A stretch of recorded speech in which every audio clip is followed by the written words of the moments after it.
Hello everyone, and welcome back to my series of videos for Project 2 in MI231. This week we're doing our creative phase on bEngine for Unity, taking a deeper dive into how it can use geometry nodes within our Unity projects. Now if you remember last week, we used this tool to create these procedural chains that can shape around a curve to any shape that we want. But bEngine recently got an update, giving it some new features, and I also took a look at some old ones I hadn't realized before, and we did some pretty cool stuff. So I began by actually updating bEngine and the required Python package, but when I did, I noticed that there was a new error inside. I recently joined the developer's Discord and he said he hasn't really tested with Unity 6, so I assumed that this was it, but after looking some more, I realized just commenting it out just fixed it, so I guess it's not needed. After we did that, we were able to double check that everything was working since I haven't opened this project in about a week, and also discovered the fact that you can actually do splines instead of polylines. So our chains before would look kind of ugly and like sharp cornered, and these splines allow us to actually smooth all of that out. So when we actually do it, they follow a much more smooth curve, which was pretty cool to see. And that's all grand, but this was stuff that was already in bEngine. bEngine just got updated, so what's new?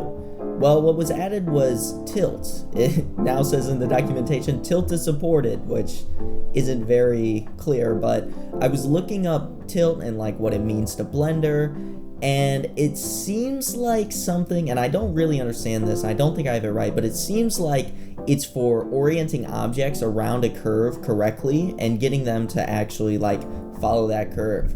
But this is something that we actually already hacked together in our chain link geometry nodes. It's through like getting the tangent of the curve and then instancing the points and rotating them a specific way. But you are able to do this without that, but this seems like a way to do that easier, if it is what I think it is, you know. But that was kind of cool. It didn't really seem like my thing, so I was looking down some more and I saw this Svrachak node system, which seems really cool, and I noticed had spiders on objects in the picture, which means that somehow this thing was able to read meshes, so that really interested me. And I was reading some more into it and saw it was parametric modeling within geometry nodes, which was really cool because parametric modeling is something that's used for CAD. I actually use this myself in this program called Onshape for 3D printing stuff, because you can get these really exact measurements and everything is non-destructive, so you can go back and change very critical parts of what you're working on and have everything you did after that point update by itself. It's just a really precise way to model and work, and it's really useful when you're doing like any kind of engineering thing, because something can be exactly 120 millimeters long if that's what it needs to be able to fit within something. I'm not really sure how much I would use this within the game dev space. I can definitely see a lot of the operations within SCF modeling to be very useful here. But I was looking more into like what it is. I noticed that I do have those files that I need because they were given to me with the bEngine Python module. But the more I looked, it really seemed like this was using meshes, but it wasn't what let you put meshes into your geometry nodes. This was extra stuff you could do. And I just really wanted those spiders on the capsule. That's what I was really after.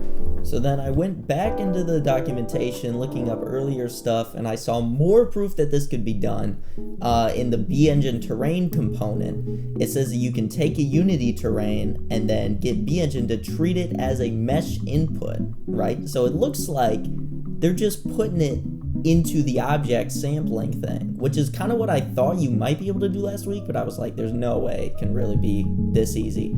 So I brought in the capsule and then we loaded up a new geometry nodes and we started putting together this little test scene with a cylinder and a new geometry node called Creepy Crawlies that we'll be able to spawn our ants with. And of course we needed an ant as well, so I took a second to model a quick little ant here. Pretty creepy, pretty crawly, looking good. Alright. Returning back to our geometry nodes, we're going to want to pull in a reference to this ant we just made, and then sample our mesh and distribute points along the faces. You can see up there all the points that it makes. and we can change how dense those are going to be. So let's turn them down quite a bit. We will merge that with our main geometry and then make that actually instance our ants along each one of those points. And then referencing the documentation really quickly, we can set each ant's material in Unity to be whatever we set. And we are now officially ready to test. So we can put our bEngine component on our capsule, the bEngine nodes as the blend file, creepy crawlies as the node system, and then that output material as an ant. And 3, 2, 1, ants. Although they are not the greatest. They are all looking in one direction, they're really clumped up, so we're going to change a few things to make them better. We're going to start out by getting them to actually align themselves to the faces. I tried doing this and I just could not get it to work for like an hour, but I eventually realized I was just doing the right thing on the wrong geometry node track, which was really annoying, but we got it in the end. So applying this to our ants, we can see they actually match against the faces. And that's great, but they kind of overlap each other once you start having a bunch of them on at a time, which is not very good or realistic. And they also follow the exact normals that they're on. So all the ones near each other are going to be facing the same direction, which can be cool, it cannot, kind of depends. I personally decided to put a little bit of randomization on their Z rotation, so that way each one is a little bit different in the way that it's facing, like you can see here. But the main thing that I'll take this up a step is changing our distribution of our points on the faces to a Gaussian disk.